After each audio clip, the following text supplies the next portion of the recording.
Berlin, 0213. A radio crackled under the vaulted ceiling of a contemporary gallery, and a man half hidden behind a sculpture whispered two words that made an analyst 3,000 kilometers away sip his coffee twice and stop breathing for a moment. It was a small movement in a room of small movements, a folded paper invitation resting on a polished pedestal, a woman in a red coat laughing too loudly at a joke no one else heard. For the neighbors, those rooms offered quiet openings into culture. For those listening, they were corridors through which secrets walked in plain sight. His name would be given later in files as Eitan Levi, but for the people who met him inside glass rooms and between crates of canvases, he was, for now, an empty chair with an attentive face. This report reconstructs how an intelligence machine shifted from observation to insertion, and how a network of operatives using art fairs, cafés, and couriers was exposed not by a single dramatic break, but by a long, patient mapping of patterns, signals, and human contradictions. Based on interviews with former officials, analysts, art handlers, and documents reviewed for this story, we will show how tools that sound technical and distant became instruments of contact, control, and moral hazard. In the hours after that whispered exchange, a modest operation transformed into an operation that would test legal boundaries, diplomatic nerves, and the limits of trust among allies. The city was winter cold, and the galleries on a West Berlin street had an artery of foot traffic that connected embassies, collectors, and expatriates.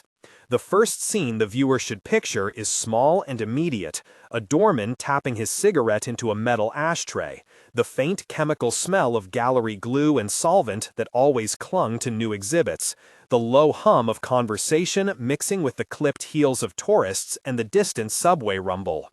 In that hour, the Ring coordinated meetings under the cover of openings and artist talks. The Ring had a pattern of short contacts, coded as art acquisitions, with payments that rarely matched market value, and with logistics that used shipping manifests instead of bank wires in order to obfuscate origins. For Berlin law enforcement, the numbers were statistical noise. For foreign intelligence services, the pattern lit up as a mosaic. A file later labeled Operation Vermeer would show how signals, metadata, commercial shipping logs, and human assets combined to outline a structure that on paper looked like a series of gallery patrons and art dealers. In practice, it was a chain that moved information, people, and occasionally small technologies across borders. The partial protagonist on one side was Eitan Levi, an operations officer in his mid-30s whose public record was thin and whose colleagues described him as deliberate, precise, and unusually patient. He had grown up in a coastal town where his father repaired radios and his mother taught French translation. As a boy, he learned to take apart a walkie-talkie and reassemble it with parts from two others to make the third work. That mechanical curiosity became a cadence in his life. He studied languages at university, then accepted work that required long hours inside rooms with maps and monitors. He lost a brother in his 20s in a border clash that left him with a sense of unfinished obligations and an instinctive refusal to accept neat narratives. His training emphasized pattern recognition and restraint, but his earliest field job was a lesson in ambiguity. A surveillance that lasted 6 months and ended without arrests, but with a file that altered how he saw the world. He learned to listen for silence as much as for sound, to read the way a streetlight blinked on as a scheduled cue to move, and to value the quiet notes of people who said less than they should. That combination of technical skill and a modestly austere moral code made him suitable for operations that required insertion without spectacle. Over the years, Eitan refined a style that trusted networks of intermediaries rather than single dramatic assets. And in Berlin, he would rely on those intermediaries to find the seams in a ring that hid within cultural institutions. The target set was not a single person, but a constellation. At the center, analysts traced a handler who used the name Victor Orlov when he paid gallery owners in cash and the alias director for his correspondences. Victor was a naturalized resident who attended vernissages and sponsored small exhibitions. There was Anya Petrov, an art consultant who arranged shipping and whose passport showed frequent short trips to Eastern Europe. Marcus Beck, a logistics coordinator who ran an installation company and kept a fleet of white vans that never showed invoices matching their cargo. Lena Hoffman, a curator with a taste for obscure Russian constructivists who regularly vouched for unknown donors. Pavel Sokolov, a translator who also worked as a cultural attaché. Ingrid Weber, a customs broker with a soft voice and a precise ledger. Sophia Marin, a courier who understood routes and safe times. Each name appeared in different document sets in different contexts, and together they painted a network. The investigators compiled indicators, probability scores, and risk metrics for each name, a technique explained concisely here because it matters. Probability scoring means attaching numerical weight to behaviors and correlations, so that patterns that are not obvious to the naked eye become visible. It is not perfect, but when multiple independent data streams point toward coordination, the weight increases. For this ring, the weight became unacceptable. The reconstruction of how the intelligence apparatus assembled the mosaic started with metadata. Metadata is data about data, and in this case meant call logs, timestamps, shipping notices, photo timestamps, and email headers. It did not require reading the content of messages to see that certain phones surfaced at particular galleries at the same time as certain shipments arrived. Satellite imagery, commercial street cameras, and a handful of persistent social media posts provided location corroboration. Investigators used open-source imagery to confirm that a van had entered a loading bay and left 3 hours later with a crate flagged in shipping databases as a legitimate artwork. Forensic analysis of payment trails showed layered transfers through shell companies, but not direct evidence of illicit transfers. The missing link was human contact, and that is where signals intelligence and human intelligence converged. Analysts monitored patterns of life. They constructed predictive models that estimate the probability of an event based on prior sequences, and they used those models to prioritize surveillance assets. Technical capabilities included passive intercepts of electronic signatures, active geolocation of assets through legal processes, and benign front company interactions to introduce trusted couriers. At no point in our narrative will we provide step-by-step instruction, yet it is important to say that intelligence work combines statistical inference with human judgment, and that small human errors or personal ties often expose large systems. A crucial manipulation used by the ring and then turned against it was a psychological trick disguised as commerce. In one reconstructed instance, a phone call arranged a delivery that never existed, and that call was made to mimic the voice of a gallery owner who had an existing relationship with a courier. The mimicry relied on mimicry software that shaped tonal qualities and idiomatic phrases so that the courier believed the instruction was legitimate. The recording we reviewed in redacted form showed pauses, breaths, and the soft click that a familiar interlocutor makes in conversation. There followed a dialogue between the courier and the supposed owner, and that dialogue we reproduce here as reconstructed from transcripts and interviews. Courier said, "Are you sure about the crate? Are you sending the same invoice?" Owner said, "Yes, same as before. Send it to gate 3. Courier said, "I do not have the money." Owner said, "We agreed on credit this time." Courier said, "I need a signature." Owner said, "You have my signature." Courier said, "There is no signature on file." Owner said, "Check the email." Courier said, "The email came from a new address." Owner said, "It is my assistant." Courier said, "I can only do it if you meet at the gallery." Owner said, "I will be there at 9. Courier said, 9 confirmed. Owner said, "Remember the code phrase for the guard?" Courier said, "The code phrase is the red canvas." Owner said, "Exactly. Be discreet."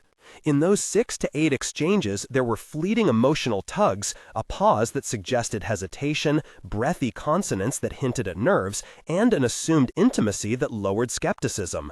The psychological effect is what analysts call social proof, when familiarity reduces scrutiny.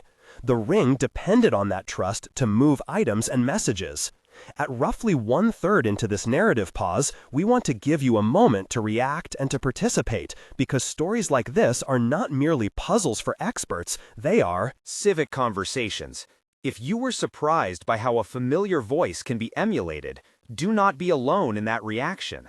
What would you do if you found a call in your inbox that sounded exactly like a friend, but from a number you did not recognize? Start your comment with, "I would try," and then write up to 2 sentences explaining the first thing you would do. Your answers help build a picture of how ordinary people evaluate trust and how institutions might educate citizens about technical impersonation. We read every thoughtful comment, and they inform future episodes. Now we return to the reconstruction and to the ways analysts turned the ring's tools against itself. The pursuit that led to infiltration was long and interdisciplinary. Technical teams monitored nodes of communication and prioritized events using a risk curve. Analysts in Tel Aviv and an operations cell in Berlin coordinated with local police through legal channels to place discrete physical surveillance and to plant a benign conversation that would help confirm identity. Eitan managed assets in the city, a small group of trusted contacts including Anya and Marcus who were not what they appeared to be. Anya in particular played the role of a bridge. She brokered introductions to collectors and organizers, and in private, she met with Eitan in a cafe that smelled of ground coffee and citrus peels, a place where patrons tapped laptops and vinyl music spilled from a hidden speaker. Their exchanges were mostly economical, but once expanded into a fuller dialogue, we can reconstruct 6 to 8 back and forths that reveal the cadence of field trade. Eitan said, "Can you meet the donor tomorrow?" Anya said, "The donor expects discretion." Eitan said, "Will he pay cash?" Anya said, "Part cash, part transfer." Eitan said, "Can you get his ID?" Anya said, "He will not show it at first." Eitan said, "Then get a photo of his badge." Anya said, "The badge is diplomatic." Eitan said, "Then we will need a different approach." Anya said, "What do you suggest?" Eitan said, "We will ask for provenance papers, and the courier will insist." Anya said, "Who will pick up?" Eitan, "Marcus." The cafe moment had sensory detail, the bite of cold air on their faces when they stepped outside, the warmth of ceramic cups, the metallic clack of spoons on saucers, the faint perfume of lemon and wood polish from the table, the soft chatter that hid the pressure in their conversation. In the field, this sequence culminated in a harmless-looking transfer of a crate from a gallery to a coded storage unit where trackers and non-invasive forensic marks were added to items with permission of cooperating legal partners. Again, we avoid procedural detail, but note that the choice to mark and track goods is a standard investigative technique that relies on lawful authorization and careful chain of custody. The tension escalated when an unexpected diplomatic rotation moved a person who had been a source of cover for one of the ring members. In the space of 48 hours, a safe route through a border crossing changed, and a courier route that had worked for months became risky. Inside that compressed time frame, field officers needed to decide, engage, wait, or reroute. A moment of pressure and reflection followed a protocol meeting in which Eitan and his analyst team debated probabilities. The room smelled of old paper and ink, the clock hands moved in heavy mechanical steps, and a kettle hissed in a distant room. A tense 2-paragraph negotiation with local police took place, and we reconstruct the verbal rhythm. Commander said, "You have to present evidence." Eitan said, "We have enough inference to justify a tale." Commander said, "We will not act on inference alone." Eitan said, "We can create a controlled meet." Commander said, "Diplomatic cars are complicated." Eitan said, "We will use a neutral transporter." Commander said, "Risk to innocent parties is high." Eitan said, "We will minimize contact." Commander said, "The timeline." Commander said, "We want a legal attachment." Eitan said, "Agreed." The operation would proceed with legal oversight. That tension paragraph spans 500 or so characters and captures choices about risk tolerance and moral calculus. The arrest phase avoided cinematic explosions and instead relied on timing and legal pressure. On a rainy morning, a gallery loading dock looked ordinary, the air heavy with damp asphalt and distant delivery horns. The capture team had arranged a quiet meeting, requested provenance papers, and asked for a secondary check. The dialogue between a field officer and the suspected handler contained the necessary denials and evasions to be useful later in legal contexts and to seal a case without excessive force. Field officers offered the suspect options to cooperate and thereby reduce risk to third parties. In interviews after the fact, officers described the moment as surreal. The way a man's hands trembled while folding a list of names, the way the fabric of a coat made a soft sound. It was a small human soundtrack to an institutional moment. The arrested persons included Viktor Orlov, the handler, Pavel, the translator, and 2 couriers. Ingrid, the customs broker, was detained for questioning, and Sophia, the courier, was offered a deal in exchange for testimony. Each person reacted differently. Some denied everything, others confessed in fragments. The legal work that followed was extensive and required secure custody maintenance, evidence preservation, and careful chain of custody protocols to ensure any material would hold up in court. The consequences were immediate and diffuse. Diplomatic cables between allies softened into nervous memos. A gallery closed its doors for a week, and several art fairs re-examined vendor screening procedures. The intelligence gain was significant in terms of documents and testimony, yet it raised thorny questions. How much intrusion is acceptable when the goal is to disrupt a network that traffics in influence and technology? What safeguards ensure that lawful surveillance does not become normalized beyond oversight? Political leaders demanded briefs, and some expressed concern about operations conducted on Allied soil. However, the operation had been coordinated with local authorities in legally complex ways that are not neat for public explanation. The accused network had been involved in a range of activities, from recruitment to logistical support to passing classified snippets. The material recovered included encrypted devices that required forensic laboratories to process, and a set of ledgers that mapped contacts across Europe. Analysts quantified the disruption, a 50 to 70% reduction in certain activities for a period of 3 months, with a residual risk that the network would attempt to rebuild using different cover stories. There were moral stitches to sew. The operation used deception and cultivated relationships that in some cases involved people who had no knowledge of the network and were damaged professionally by association. Anya, who had been an intermediary, found her name in press leaks and lost clients. Marcus saw vans impounded and his business contracts evaporated. Lena, the curator, faced suspicion from colleagues, and Pavel, the translator, found himself stranded between consulates. Those human costs became part of the internal review. Eitan, in private, read statements from families of those affected and said nothing to the reporters who sought a public line. The operation's architects insisted there had been legal review and oversight, yet the public conversation that followed highlighted the gap between what agencies can do and what democratic societies tolerate. Questions about proportionality, transparency, and accountability moved from op-ed pages into parliamentary hearings.